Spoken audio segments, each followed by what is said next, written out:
Bom, então, primeiramente, uma boa noite para todos. Eu gostaria de agradecer pelo convite, na pessoa da Paula, também do Elder, que nos estenderam então esse convite.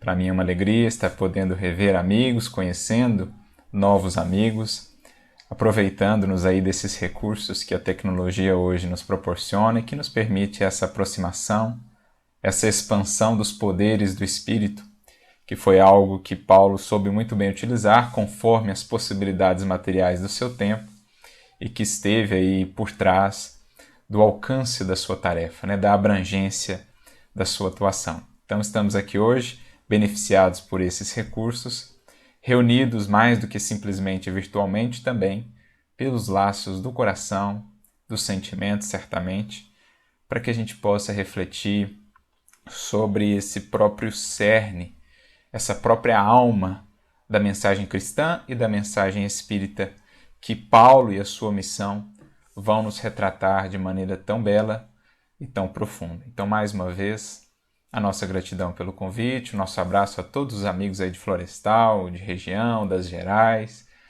da Fraternidade Francisco de Assis, que a gente possa respirar realmente nesse clima de fraternidade que tem muito a ver com o que nós vamos conversar nesta noite. E que Jesus nos abençoe e nos inspire para que as reflexões se façam realmente proveitosas para o nosso coração e venham a enriquecer as nossas possibilidades de servir na seara do Cristo. Venham a sublimar, a aperfeiçoar a nossa capacidade de contribuir nessa grande seara do Evangelho. E é muito interessante o tema que nos foi proposto, essa conexão entre Paulo de Tarso e o ideal espírita. Porque quando falamos de ideal espírita, naturalmente seremos projetados para trás no tempo em busca do ideal cristão. Afinal de contas, nos dirão os benfeitores espirituais tantas vezes, seja na codificação espírita ou mesmo nas obras subsidiárias que vieram depois, nos dirão eles muitas vezes que a proposta fundamental, especialmente nesse aspecto moral, do Espiritismo será a mesma, será a revivescência da proposta do Evangelho do Cristo. Por isso, não é possível falar de ideal espírita sem nos remontarmos aí ao ideal do Cristo, ao ideal cristão, em sua pureza mais sublime, que precisamos naturalmente resgatar, compreender a fundo, para que faça parte da nossa vida e da nossa atuação espírita cristã nos dias de hoje. E talvez poucas figuras pudessem, de maneira tão emblemática, ilustrar, representar a proposta desse ideal cristão como a figura do apóstolo Paulo.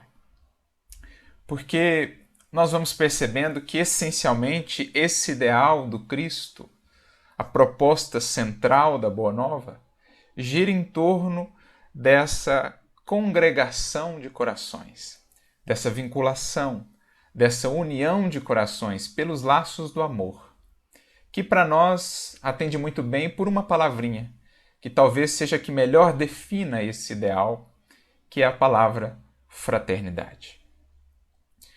Que é justamente essa capacidade que vamos desenvolvendo de conjugar as diferenças, de convivermos harmoniosamente, apesar das diferenças, unidos, entrelaçados pelos vínculos e pelos laços do amor. Isso será a própria alma da mensagem de Jesus. Naturalmente que esse processo apresenta os seus desafios, e é por isso que nós vamos buscar aqui nesta noite refletir como o apóstolo Paulo, que foi incumbido dessa tarefa, digamos assim, de expressar também na sua própria missão esse ideal cristão, como ele soube superar esses desafios, não só aqueles no plano exterior, mas sobretudo os internos, porque nem sempre, ou não foi de pronto que ele compreendeu toda a grandeza desse ideal. Ele também precisou aprender sobre a fraternidade. Ele também precisou entender com Cristo, com o Evangelho a fundo, o que seja a fraternidade ou, em outras palavras, o que seja ser amigo, o que seja ser irmão. Então, não por acaso, este homem recebeu essa alcunha, esse título de apóstolo das nações, ou apóstolo dos gentios, né? Mas eu gosto dessa expressão, que na verdade é a mesma coisa, porque por gentios, naquele contexto cultural em que Paulo viveu, se entendiam todas as outras nações, né, que não Israel, então por isso também o título apóstolo das nações. Mas eu acho bonita essa expressão, porque ela sintetiza, assim, ela demonstra de maneira muito bela, muito interessante o que foi a tarefa dele. Porque a gente fica a pensar o desafio de conjugar tantas culturas, tantas histórias, tantas experiências, tantas tradições diferentes, conseguir estabelecer um sistema de comunhão, de integração entre os corações que consiga manter-se firme, que consiga manter-se frutuoso, próspero, acima de todas essas diferenças, ou melhor, conjugando-as até, para que possam florescer em conjunto, de maneira harmoniosa. Não é um processo simples. A gente vai vendo que isso demandou dele uma série de aprendizados, uma preparação naturalmente conduzida pelo mundo espiritual. Certamente veio ele com uma tarefa, e por isso vamos ver nele, desde a sua infância, juventude, uma formação muito específica que lhe daria até recursos mais tarde para poder estabelecer esses laços, né, diante de tantas diferenças. A gente vai ver no apóstolo Paulo um homem realmente universal para o seu tempo, já começando ali na juventude, com 3 formações, basicamente formações que diziam respeito ao mundo de então, os chamados 3 mundos de Paulo, né, que muitos dos historiadores, muitos dos biógrafos vão comentar, os 3 principais universos que conviviam, que coexistiam naquele contexto do entorno do Mediterrâneo, o mundo romano, o mundo helênico, né, ou o mundo grego, e o mundo judeu, né, o mundo hebreu. Ele que tinha, digamos, uma parte, um vínculo com cada um desses mundos. Com o mundo judeu, naturalmente, pelo seu nascimento, ele que era da tribo de Benjamim, foi educado, portanto, à luz da primeira revelação, das Escrituras, se tornou, né, um grande doutor da lei, um grande rabino, sob a tutela, né, de um dos maiores mestres do judaísmo, reconhecido até hoje, neto daquele que é considerado talvez o maior dos mestres do judaísmo, Gamaliel, neto de Léo. Então, ele tinha essa conexão, esse vínculo com esse mundo, o mundo judeu. Tinha também uma vinculação, uma conexão com o mundo grego, o mundo helênico. Na sua juventude, ali na cidade onde nasceu, onde foi criado, a cidade de Tarso, ali na região da Cilícia, ele teve a oportunidade de estudar com mestres, né, das escolas de Atenas e de Alexandria. Tarso era uma das 3 cidades daquele tempo, além de, né, nós tínhamos Atenas, Alexandria e então Tarso, eram essas 3 cidades onde mais floresciam esses estudos da cultura helênica, da filosofia grega. Então ele teve a oportunidade de ser trabalhado também nessas escolas, falava fluentemente o grego koiné, que era como que a língua universal daquele tempo, especialmente ali no entorno do Mediterrâneo, né? Graças à influência de Alexandre o Grande, que com a expansão do seu império havia tornado o grego essa língua como que universal. Então ele também tinha essa conexão com esse mundo e também com o mundo romano, estava inserido, né, no Império Romano, tudo aquilo, todo o entorno praticamente ali do Mediterrâneo fazia parte desse império, então ele nasceu dentro dessa realidade. Além disso, ele herdou a cidadania romana do seu pai ou do seu avô, não se sabe ao certo como receberam esse título de cidadania, mas não era algo tão incomum assim.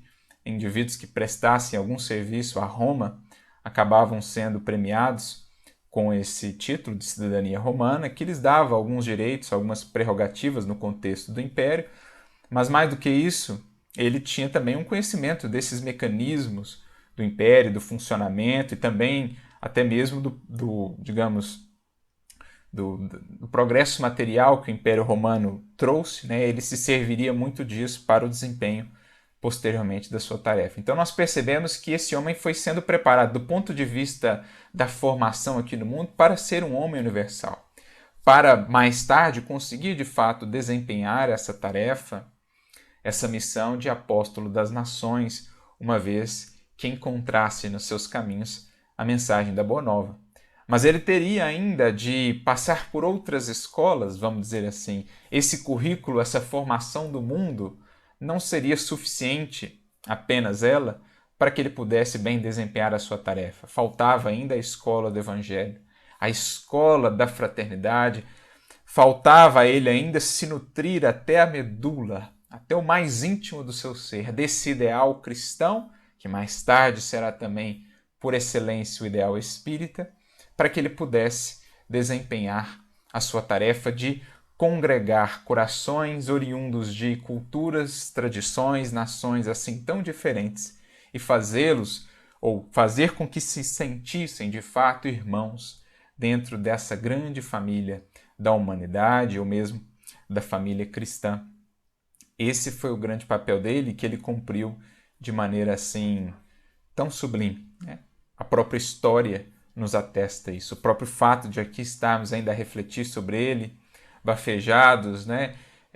Abençoados, digamos assim, por uma obra como essa, Paulo Estevão, que nos traz tantos recursos de ampliação da compreensão da tarefa que ele executou. O próprio fato disso já nos atesta quão bem essa missão foi desempenhada. Então, por isso, talvez em determinado momento, em uma de suas epístolas, na Epístola aos Hebreus, aquela que ele escreve inclusive aos seus irmãos de raça que tinham uma certa dificuldade de abrirem-se para esse contato, né, para essa interação com as outras nações. No capítulo 13, no versículo 1, ele escreve uma frase que é bem curtinha, mas muito icônica, muito bela no seu alcance. Ele diz: permaneça o amor fraternal. Como a dizer que a evolução vai seguindo seus caminhos, o tempo vai passando, mas o que vai permanecendo, vividas todas as experiências, né? Passadas todas as lutas, quando a gente vai se depurando no cadinho das experiências, das relações, da convivência, o que vai permanecendo, o produto, o resultado mais sublime de tudo isso, vai sendo cada vez mais amor fraternal. É ele que permanece eternidade afora, porque todas as outras formas de relacionamento, todos os outros laços não visam senão produzir esse laço, que é o laço que congrega os espíritos na eternidade.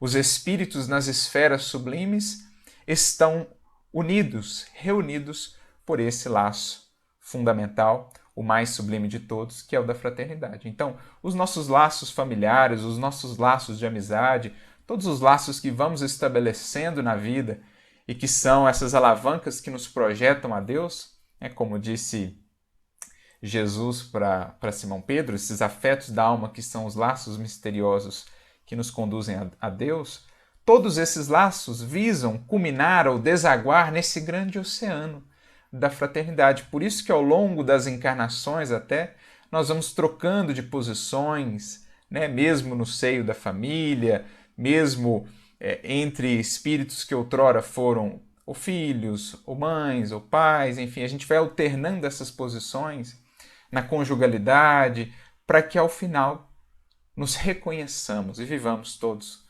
como irmãos uns dos outros. Por isso, ao comentar essa fala do apóstolo Paulo, no livro Pão Nosso, capítulo 141, Emmanuel justamente vai falar sobre isso, dizendo que a fraternidade pura é o mais sublime, é o mais elevado sistema de relação entre as criaturas.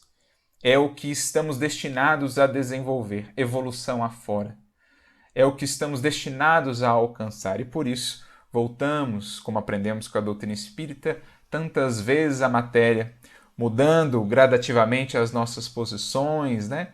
Essas relações aqui, para que ao final permaneça o amor fraternal. Então a gente percebe que Paulo soube realmente alcançar essa essência, esse ideal da Boa Nova que está ali nas próprias palavras de Jesus, quando perguntado de onde viriam seus seguidores, ele então diz: viriam de todas as partes, do Oriente, do Ocidente, do Setentrião, né, isto é, do Norte, ou do meio-dia, do Sul, como a dizer que dos quatro cantos de todas as nações viriam os corações na medida em que despertassem para a glória do amor, para a luz sublime do amar, expressando então a fraternidade, que há um dia de congregar toda a humanidade terrestre nesta mesma família, que se compreende, que se ama, que se respeita apesar das diferenças, mas que entende essa filiação divina que nos dá essa identidade e que nos aponta o mesmo destino sublime para todos nós no porvir. Então essa foi essencialmente a missão desse apóstolo. Mas, como nós dizemos, ou diríamos, né, ele não compreendeu isso de pronto. Antes do contato com o Evangelho, antes do contato com Cristo, ele até tinha um sincero ideal de servir a Deus, mas faltava ainda alguns elementos, faltavam ainda alguns valores fundamentais que pudessem melhor orientar esse seu ideal. Faltava ainda alguma transformação interna para que ele pudesse não se sobrepor à vontade divina propriamente, com alguns caprichos, com algumas expressões do seu orgulho, da sua vaidade. Faltava ainda uma compreensão mais ampliada da vida, para além daquele universo em que ele havia sido criado, essa capacidade de olhar realmente para além dos seus irmãos de raça, olhar para além simplesmente de uma interpretação mais literal da tradição mosaica. Faltava ainda uma certa luz, faltava uma expansão do seu coração e do seu raciocínio para que ele pudesse alcançar toda a profundidade da tarefa que mais tarde lhe caberia. E é isso que a gente vai acompanhando ao longo da sua trajetória no livro Paulo Estevão, por exemplo. A maneira como Emmanuel vai nos fazendo acompanhar a trajetória desse coração, o seu amadurecimento, quando ele vai percebendo que as suas amizades não eram ainda amizades realmente calcadas no amor, estavam ainda muito marcadas pelo interesse. É algo que ele aprende a duras penas após a sua conversão. Percebe o quanto não eram ainda amizades realmente profundas, baseadas na fraternidade, no amor legítimo, o quanto ainda havia de interesse, mesmo na sua atuação, buscando servir a Deus, o quanto havia de expressão pessoal, no sentido de capricho, de orgulho, o que o fez perseguir corações, o que o fez perseguir outras pessoas, irmãos seus. Mais tarde ele compreenderia. Então a gente vai acompanhando passo a passo, paulatinamente, esse processo de amadurecimento do apóstolo Paulo. E essa é a grande riqueza, essa é a grande beleza do livro Paulo Estevão, a gente poder acompanhar essa jornada.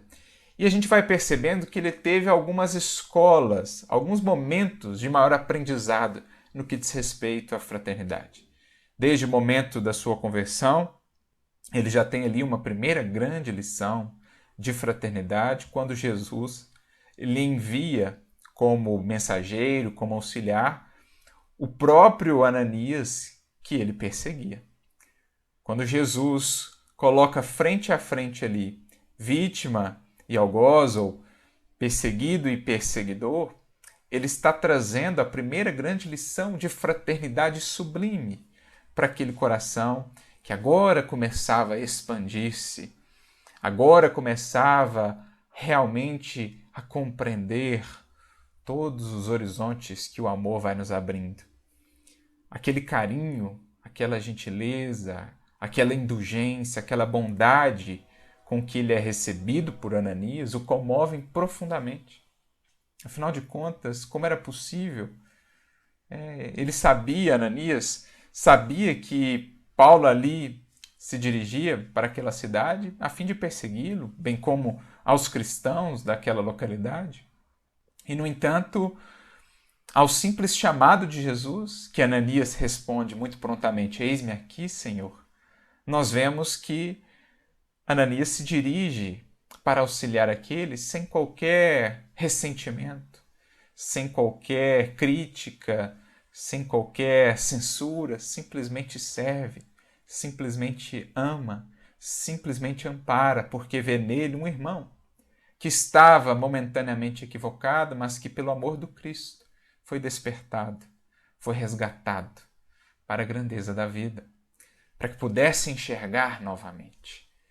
Então é muito bela essa primeira cena ali, a gente tem esse primeiro grande contato, talvez, do apóstolo Paulo, à época ainda Saulo, com a fraternidade mais pura, mais legítima, aquela que não estabelece condições para ajudar, aquela que não estabelece exigências para servir, aquela que vê o irmão além das imperfeições transitórias que aquele irmão possui. Além das sombras que momentaneamente o envolvem, a fraternidade consegue enxergar essa essência divina, porque movida por esse ideal sublime do amor, né, do Evangelho de Jesus. E ali ele tem um contato também com a comunidade, a pequena igreja de Damasco, que era presidida, coordenada por Ananias. Ele frequenta uma reunião ali e aquilo o marcaria para todo o restante da sua vida. Talvez foi dali que ele tirou muito do seu ideal, da proposta que mais tarde ele efetuaria de fundar, né, as comunidades por onde ia passando. Elas vão refletir muito do que ele viu ali em Damasco, na primeira experiência que ele teve, o que ele viu também lá na Casa do Caminho, em Jerusalém. Aquela simplicidade, aquele clima realmente de fraternidade pura. Conta-nos Emmanuel, é muito bela essa descrição, que ele ali foi acolhido realmente como irmão, né? Em outros lugares ele era recebido por causa da sua influência, do seu prestígio, do seu renome, mas ali ele era mais um irmão, sem nenhuma dessas artificialidades, muitas vezes, que as nossas relações, que nós acabamos estabelecendo em nossas relações no mundo, né? Foi acolhido com carinho, com compreensão, embora soubessem que ele era até então um perseguidor, foi recebido com muita ternura. E conta-nos Emmanuel que ao final da reunião eles serviam, né, ofertavam ali um pedaço de pão e um copo de água. E ele registra que Saulo sentiu que aquele pão ele tinha o sabor da fraternidade universal. Olha que interessante. Aquele cibo, aquele pão, aquele alimento singelo, para ele teve um sabor todo especial. Tinha o sabor da fraternidade universal. E aquele copo de água que ele bebeu, tinha ele a sensação de que era uma linfa pura que provinha diretamente dos mananciais do coração de Jesus. O amor de Jesus que o alcançava nessa nova etapa da sua vida. Então a gente pode dizer que Damasco ali foi a sua primeira grande escola de fraternidade, de aprender o que é a amizade realmente sincera, que deve marcar toda e qualquer comunidade cristã. Todo núcleo cristão e, por conseguinte, né, a nós espíritas, todo núcleo espírita deverá ter por esses elementos, ou nesses elementos, a sua base. Porque mais tarde, diria Kardec, no livro Viagem Espírita, né, sem caridade não há instituição humana estável. Poderíamos dizer, não há casa espírita, não há núcleo cristão ou espírita estável, que mantenha-se coeso, que mantenha-se vivo e abundante. Sem caridade, que na verdade respira aí o mesmo hausto da fraternidade, do amor, né? Como que se fundem numa coisa só e na mesma coisa. Então ali ele tem essa primeira grande escola. Mais tarde, uma outra experiência que lhe foi muito importante, além, por exemplo, da experiência no deserto, com Áquila e Prisca, a fraternidade, o carinho com que ele foi acolhido por aqueles amigos, mesmo depois de saberem que ele havia sido responsável por muitos prejuízos ali para a família de Áquila, né? Responsável pela perseguição de muitos amigos deles, eles o acolheram com tamanha fraternidade, certamente foi mais um elemento que se agregou a essa compreensão paulina, a esse sentimento paulino, que seria a própria essência da sua atuação depois. Mas um momento marcante para ele também, onde ele realmente aprendeu a ser amigo, e Emmanuel faz questão de frisar isso, foi quando, após um tempo na sua terra natal, depois do deserto, né, ele volta, passa 3 anos também lá como tecelão na sua terra natal, e é chamado então por Barnabé para a comunidade de Antioquia, onde ali ele vai, digamos, recomeçar propriamente, começar os seus trabalhos cristãos, efetivamente. E ele começa com as preleções, não estava se saindo muito bem nas preleções, Barnabé o realoca então para outras atividades, mas ele não se sente, não sente o amor próprio ferido, não se sente desanimado, pelo contrário, acolhe a lição, segue firme e se propõe a uma experiência muito interessante de, enquanto fazia ali as suas barracas, os seus tapetes, as suas tendas, né? Enquanto trabalhava ali como tecelão, ele acolhia na sua tenda pessoas singelas, né? Os mais simples que vinham ali e eles então comentavam, debatiam as escrituras, o evangelho de Jesus. Foi ali, diz Emmanuel, que ele foi aprendendo a ser amigo, foi ali que ele foi conhecendo muitos amigos. Nessa comunidade de Antioquia, ele conheceu Tito, ele conheceu Trófimo, ele conheceu Lucas. E se antes, né, as vidas, os outros corações passavam por ele, diz Emmanuel, sem deixarem marcas profundas, agora cada laço, cada vínculo se esculpia profundamente na sua alma. Então, ao contato do Evangelho, ao contato dessa singeleza, na convivência ali nessa igreja de Antioquia, ele aprendeu a ser irmão, ele aprendeu a ser amigo. E aqui a gente entende um pouco melhor o que foi essa escola para ele a partir de uma descrição que nós separamos de Emmanuel em torno dessa comunidade de Antioquia. No capítulo 4 da segunda parte do livro Paulo Estevão, ele diz assim: a instituição de Antioquia era, então, muito mais sedutora que a própria igreja de Jerusalém. Então, ela florescia, né, estava ali se desenvolvendo ainda de maneira até mais promissora do que a igreja de Jerusalém, que vivia ali lidando com muitos desafios por conta das perseguições, né, do judaísmo, por conta de um espírito farisaico ainda que marcava a própria comunidade cristã no seu nascedouro, muitas exigências, muitos formalismos, e algumas disputas, algumas divisões. Em Antioquia, não.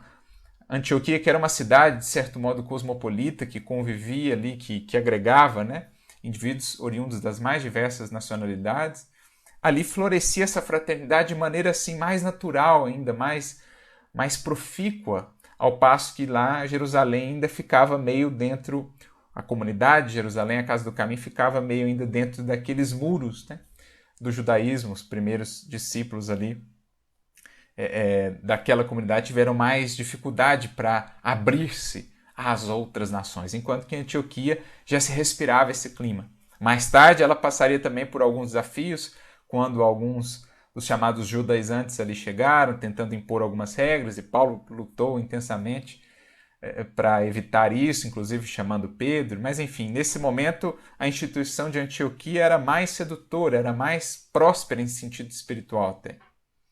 Vivia-se ali, prossegue Emmanuel, num ambiente de simplicidade pura, sem qualquer preocupação com as disposições rigoristas do judaísmo. Então ali era simplicidade, né? Não tinha tanta preocupação com o literalismo da interpretação mosaica ou com as práticas exteriores cultuais, né? Ali se buscava mais a essência, mais o espírito, e por isso havia também mais abertura para essa comunhão de corações oriundos, né, de experiências diferentes, de nações distintas. Havia riqueza porque não faltava trabalho. Então a riqueza era o trabalho, era a possibilidade de servir. Todos amavam as obrigações diuturnas, aguardando o repouso da noite nas reuniões da igreja, qual uma bênção de Deus. Os israelitas, distantes do foco das exigências farisaicas, cooperavam com os gentios, então era uma convivência mais harmoniosa, sentindo-se todos unidos por soberanos laços fraternais. Então isso o marcou, porque foi a primeira comunidade com a qual ele conviveu mais profundamente. Lá em Damasco ele teve uma breve passagem também na Casa do Caminho, mas Antioquia, podemos dizer, foi aquela comunidade que o moldou, que formou propriamente esse apóstolo. E ele se inspiraria muito nisso depois, nas suas viagens, fundando outras igrejas. Então, essa visão dele, essa imagem dele desses laços fraternais em Antioquia, o marcaram, o definiram na sua atuação depois. Raríssimos os que falavam na circuncisão, né, que foi motivo de tantas disputas e polêmicas ali no início do cristianismo. Raríssimos, então, os que falavam nisso e que, por constituírem fraca minoria, eram contidos pelo convite amoroso à fraternidade e à união.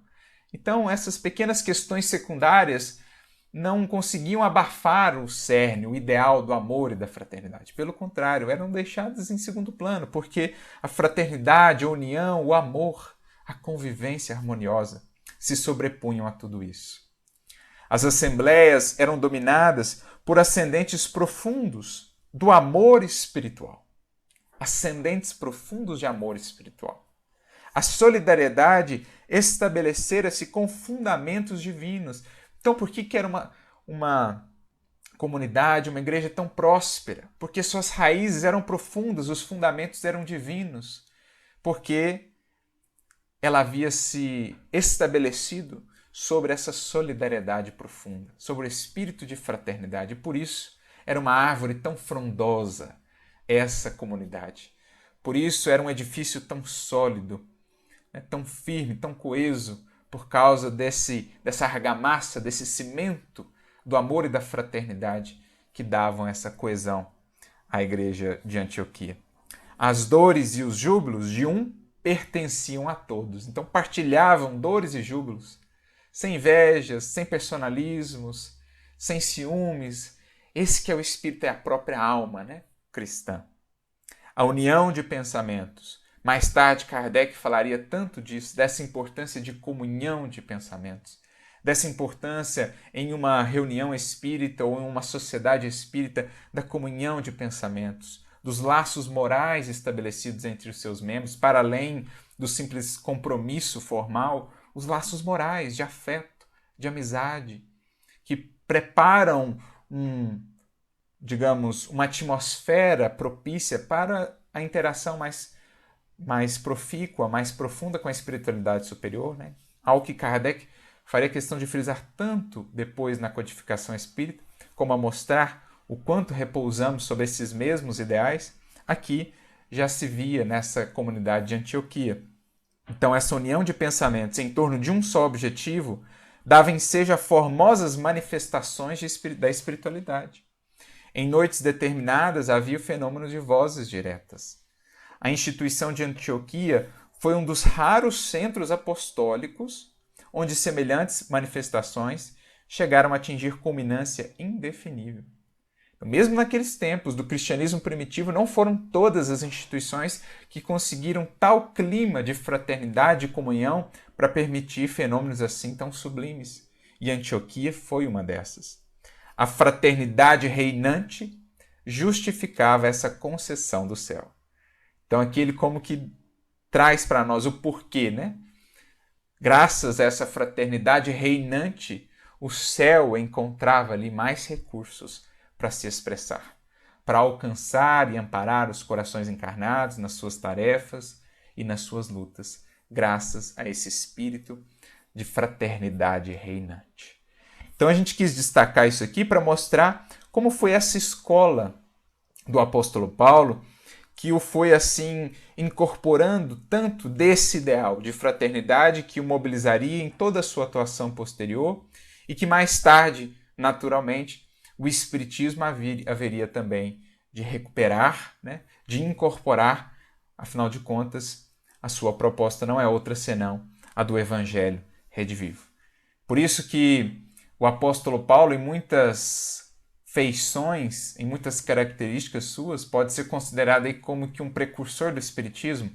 Há até uma mensagem muito interessante na Revista Espírita, de dezembro de 1863, do espírito François-Nicolas Madeleine, intitulada São Paulo, Precursor do Espiritismo, em que ele fala das muitas características ou conceituações que vamos ver em Paulo nas suas cartas e que trazem elementos que mais tarde o Espiritismo haveria de recuperar, de ampliar. E um desses aspectos primordiais é essa centralidade da caridade, ou da fraternidade, que são aí a mesma coisa, essa centralidade é um dos aspectos que ele comenta lá nessa mensagem, na Revista Espírita. Kardec também traz os seus comentários ali. Então foi algo que Paulo soube imprimir muito bem a sua tarefa e que, naturalmente, fica sendo para nós esse referencial depois para a atuação espírita cristã. Mas nem sempre esse foi um processo fácil. Se ele também precisou passar por essa escola, por essa formação, ele que esteve ali muito fechado dentro daquele universo do judaísmo, das suas antigas concepções, e depois conseguiu abrir-se de tal maneira a ponto de lutar com tanto afinco, né, pelos direitos ali dos gentios, das outras nações, dentro do contexto cristão. Se ele passou por isso, o próprio cristianismo, muitos dos cristãos precisaram também, digamos assim, algumas vezes serem alertados para que não perdessem esse foco, para que não se esquecessem desse ideal. Uma das comunidades que vivenciou essas dificuldades, por exemplo, inclusive foi a mensagem que a Paula leu no início para nós, foi a comunidade de Corinto. Não por acaso, talvez, aquela na qual Paulo, né, encarta essa comunidade, primeira epístola aos Coríntios, nesta carta ele vai inserir aquele sublime capítulo 13 em torno da caridade, falando da excelência da caridade como o maior de todos os dons, como a própria alma, o próprio coração da vivência cristã. Por quê? A comunidade de Corinto passava por alguns desafios, por algumas disputas, por algumas dissensões, alguns personalismos. A gente percebe isso muito claramente quando lê a primeira carta aos Coríntios, sobretudo, também a segunda. Corinto, que era também uma cidade cosmopolita, né, visitada por indivíduos das mais diversas origens étnicas, culturais e tudo mais, e que convivia então com algumas divisões no seio da comunidade. Por exemplo, alguns partidos com relação a grandes tarefeiros da seara cristã naqueles tempos. Alguns se diziam do partido de Paulo, né? Alguns se diziam de Paulo, outros se diziam de Apolo, outros se diziam de Cefas e outros se diziam de Jesus. A gente vê isso logo no primeiro capítulo da Epístola aos Coríntios. Então existia essa divisão, alguns pendendo e defendendo mais o lado de Paulo, outros de Apolo, outros de Cefas, outros de Jesus, o que gerava ali algumas disputas, algumas discussões. Existia também algumas disputas relacionadas às atuações, às tarefas de cada um, né? Uns consideravam determinadas funções mais importantes que as outras, aquela busca por maior destaque e tal. Então Paulo, em determinado momento, vai falar sobre todos esses dons, essa multiplicidade de dons que a graça divina concede, mas ele vai dizer assim, olha, acima de todos esses dons está o mais fundamental, que é então o capítulo 13 da sua Epístola aos Coríntios, a primeira, quando ele fala do dom do amor, o dom da caridade, sem o qual tudo mais nada é, não tem valor algum. Então ele traz ali essas considerações meio que um puxão de orelha, como a dizer, gente, não nos esqueçamos do ideal maior. Como assim estamos a nos dividir se uns são de Paulo, outros de Apolo, se na verdade todos somos obreiros da mesma seara e Deus quem faz crescer? Como assim disputas por essa ou aquela função considerada mais ou menos importante, se todas têm a sua importância, se todas são essenciais para essa seara? Uns plantam, outros regam, que é inclusive o versículo comentado, né, no capítulo 138 do Caminho, Verdade e Vida, que a Paula recordou. Uns plantam, outros regam, uns cuidam, como ele vai dizer também, está registrado no Paulo Estevão, né? Uns cuidam dos mananciais na seara do Evangelho, outros cuidam de determinadas zonas do campo e outros vão abrir as estradas, vão enfrentar a mata mais densa. Então Pedro ficou lá cuidando do manancial em Jerusalém e Paulo foi abrir as matas, foi abrir caminhos picadas na floresta humana, cada um com a sua função, mas todos importantes.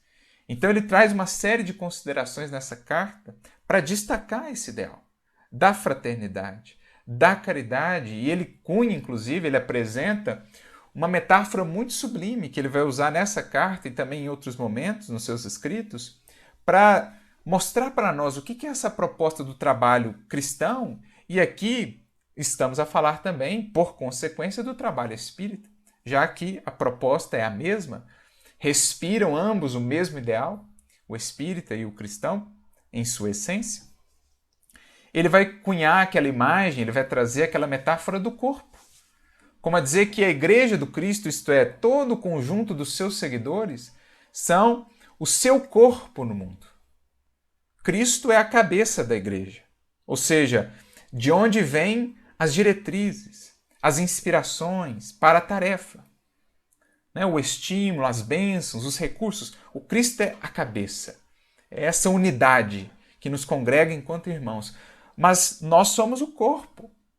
Então cada um vai ter a sua função. Uns serão mão, outros serão olhos, outros serão pés. Até mesmo as diferentes tradições cristãs, né, fazem parte de um mesmo corpo. Até mesmo outras tradições que não propriamente cristãs, mas que refletem os princípios do Evangelho, as tradições espirituais mais nobres, fazem parte desse corpo do Cristo no mundo, afinal de contas. Ele é o governador espiritual do planeta. E todos aqueles que servem ao bem e ao amor, no fundo, fazem parte desse corpo, dessa unidade, apesar das diferenças. Então, corpo, mãos, olhos, boca, nariz são diferentes, mas igualmente importantes nessa grande unidade. Estão sob essa mesma tutela, sob essa mesma inspiração, a cabeça, que é Jesus. De onde vêm esses ideais sublimes da fraternidade, da caridade e do amor. Então a gente percebe que Paulo tem esse cuidado.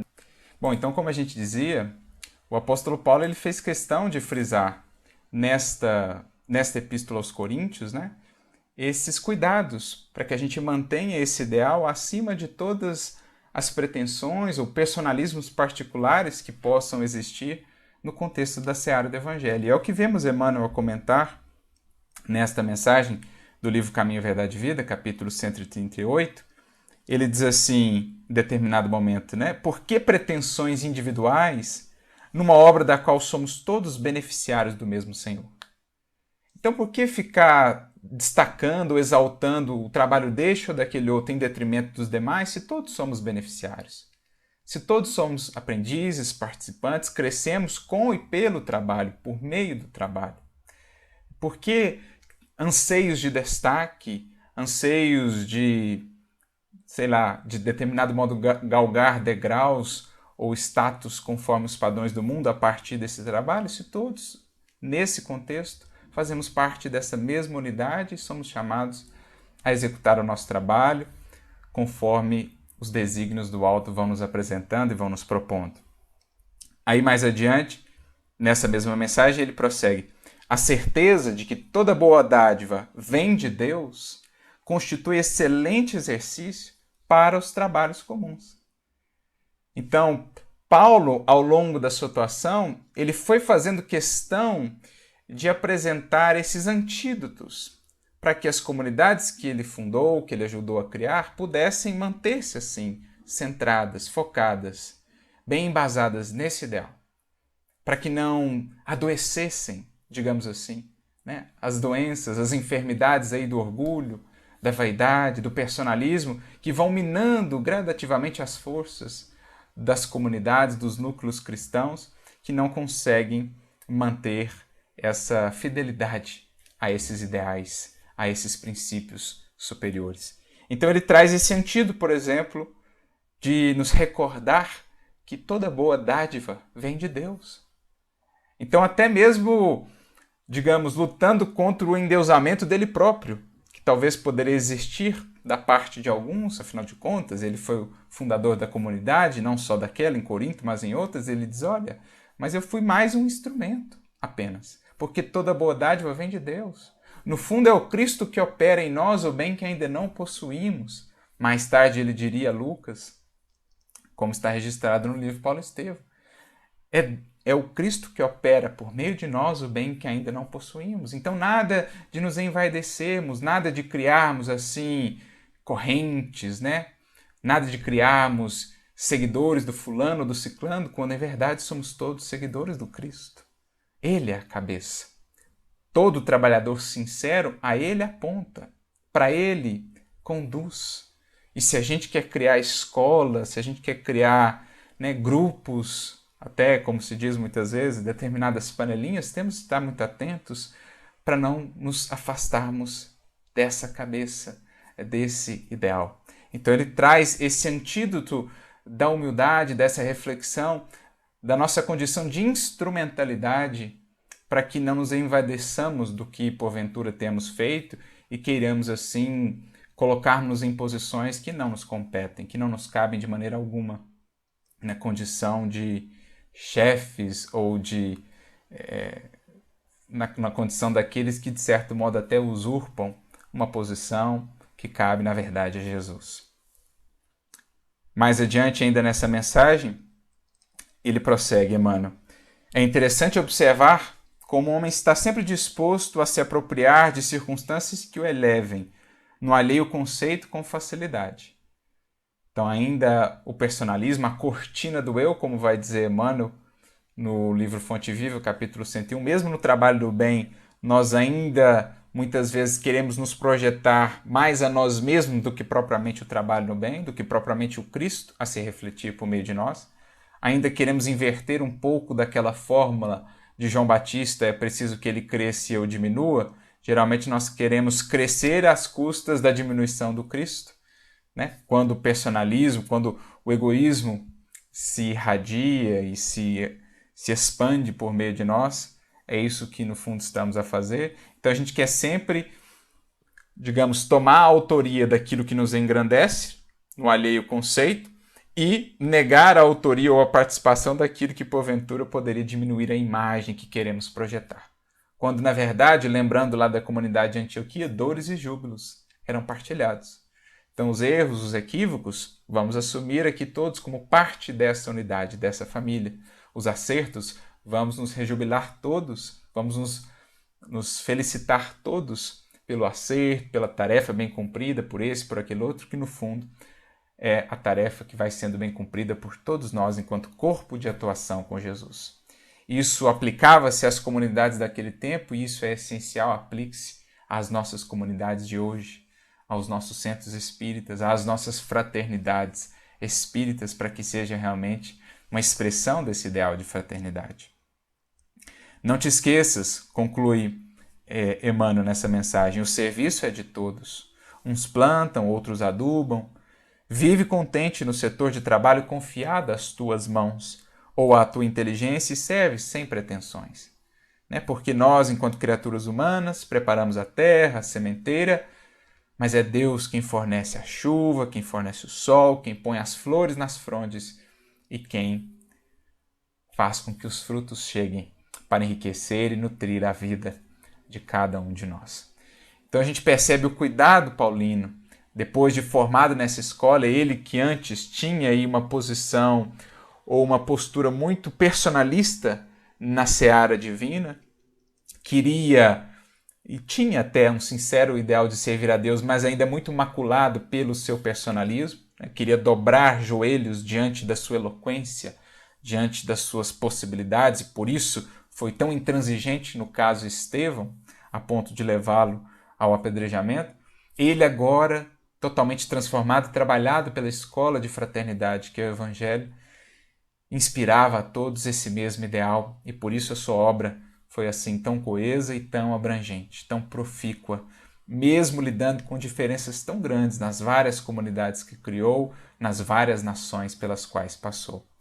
E em mais de um momento ele faz questão de frisar isso nas suas cartas, não só na Epístola aos Coríntios, nessa comunidade que lidou com esses desafios, mas também a gente vê uma outra referência a isso, por exemplo, na sua Epístola aos Tessalonicenses, que é a primeira carta que ele escreve, aliás, no capítulo 4, versículo 9, ele faz aí mais uma vez traz um puxãozinho de orelha, quando ele diz: quanto, porém, à caridade fraternal, não necessitais de que vos escrevas, pois já estáis, né, informados por Deus, que vos ameis uns aos outros.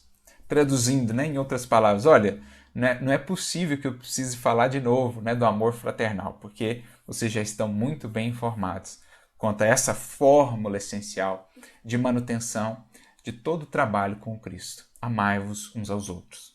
Por isso, mais tarde, Kardec diria: não há instituição humana estável sem a caridade. Por isso, Kardec faria da caridade algo tão importante na doutrina espírita, refletindo esse ideal.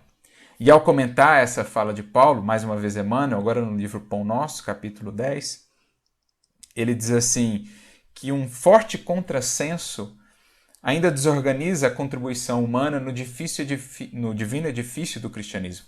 E isso tanto àqueles tempos como ainda hoje a gente vê esse contrassenso, que é o impulso sectário, diz Emmanuel.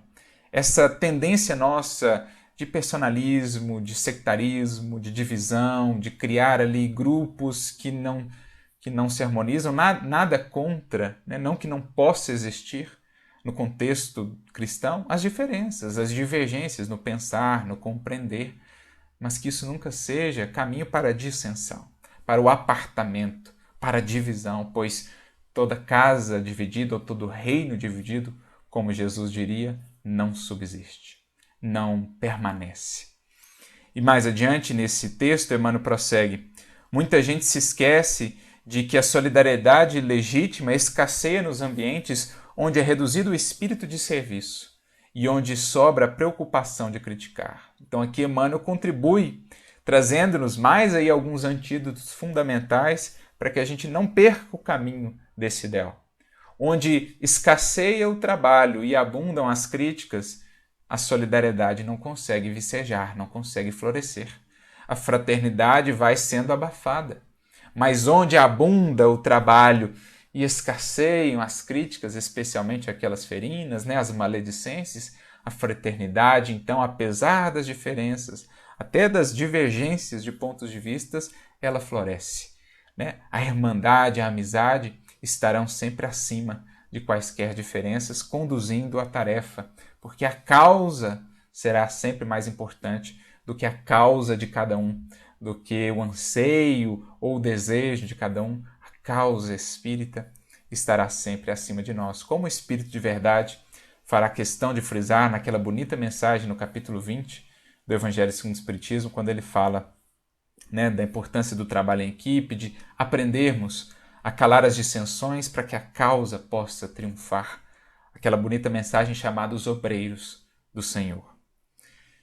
E aí ele prossegue, Emmanuel: instituições notáveis são conduzidas à perturbação e ao extermínio, em vista da ausência do auxílio mútuo no terreno da compreensão, do trabalho e da boa vontade. Então, às vezes, instituições com um tremendo potencial de trabalho, com toda uma história, vão encontrando a sua ruína, vão perdendo ali forças e possibilidades de servir, porque vai se dando espaço, né? Na ausência do trabalho, na ausência do esforço e do serviço de cada um na parcela e na frente que lhe cabe, vai ganhando espaço ali essa divisão e a fraternidade vai perdendo força e com isso a própria vitalidade daquele núcleo cristão ou espírita vai também se esvaindo. Por isso, Emmanuel faz questão de frisar: quando se verifique, concluindo nessa mensagem, a invasão da desarmonia nos institutos do bem, que os agentes humanos acusem a si mesmos pela defecção nos compromissos assumidos e pela indiferença ao ato de servir.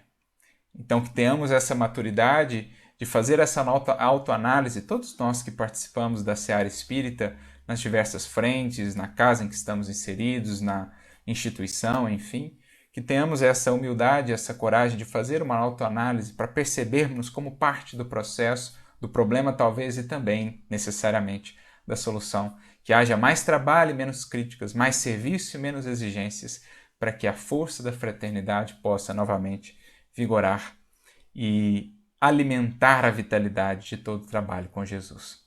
E foi justamente esse ideal, amigos, que Kardec, como codificador, como aquele que também tão bem soube vivê-lo, foi esse ideal que ele elegeu para a doutrina espírita, resgatando aquilo que o cristianismo trazia das suas origens, aquilo de mais puro, aquilo que remontava lá à fonte, ao manancial primeiro, partindo direto do coração de Jesus. Kardec, naturalmente amparado pelos espíritos superiores, vão buscar esse mesmo manancial, esse mesmo corpo ou conjunto de ideais para construir essa doutrina que vem agora trazer-nos o Evangelho redivivo, preparando-nos para novos tempos, para uma nova humanidade. Por isso eu me recordo de um texto do próprio Kardec, que se encontra no livro dos Médiuns, no capítulo 29, que é aquele capítulo em que ele trata das reuniões das sociedades espíritas, e ele faz questão, então, lá no final desse capítulo, no item 350, de apresentar esse ideal, esse que deve ser o próprio espírito, a própria alma de toda reunião, de toda sociedade espírita, que outra coisa não é senão um núcleo cristão, parte desse corpo do Cristo. Ele vai dizer que se o Espiritismo, conforme foi anunciado pelos Espíritos, tem esse papel de regenerar a humanidade, isso não se dará senão pela regeneração das massas, que é consequência da regeneração dos indivíduos. E que de nada adiantaria a crença espírita sabermos das realidades do mundo espiritual, da reencarnação, se isso não nos fizesse melhores. Poderíamos chegar a ser todos espíritas no sentido de crença, mas a humanidade poderia permanecer estacionada se não acessássemos isso que é o essencial. Essa que é a própria alma do espiritismo, vai dizer Kardec, a alma do espiritismo é a caridade, ou, em outras palavras, a fraternidade. Por isso ele diz assim: para o objetivo providencial, portanto, é que deve entender todas as sociedades espíritas sérias, grupando todos os que se achem animados dos mesmos sentimentos, a comunhão, né? Então haverá união entre elas. Entre as sociedades, entre as casas espíritas, mas também dentro da casa, entre os corações, entre as pessoas que ali estão.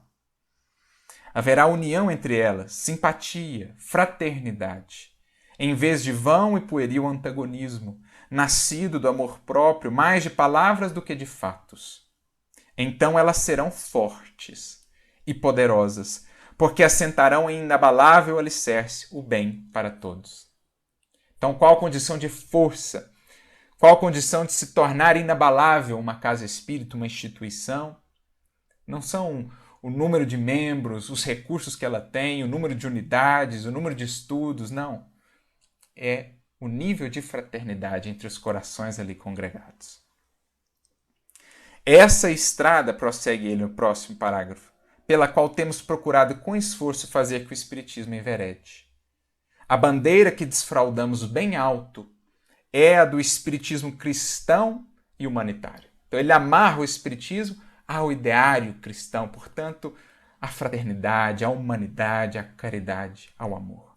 Essa é a bandeira que desfraldamos bem alto, diz ele, em torno da qual já temos a ventura de ver em todas as partes do globo congregados tantos homens por compreenderem que aí é que está a âncora de salvação, a salvaguarda da ordem pública, o sinal de uma nova era para a humanidade.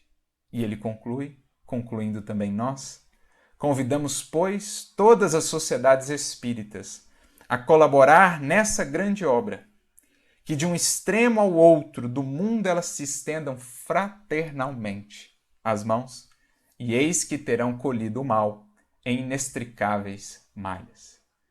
Desde que, portanto, amigos, saibamos fazer essas malhas, essas redes da fraternidade em nossas casas e entre nós, os espíritas, os cristãos, teremos então colhido o mal em inextricáveis malhas para ficarmos efetivamente com o bem que há de prevalecer, com o amor fraternal que há de ecoar eternidade afora. Por isso, lembremos-nos sempre das palavras de Paulo que sintetizam para nós esse ideal espírita cristão.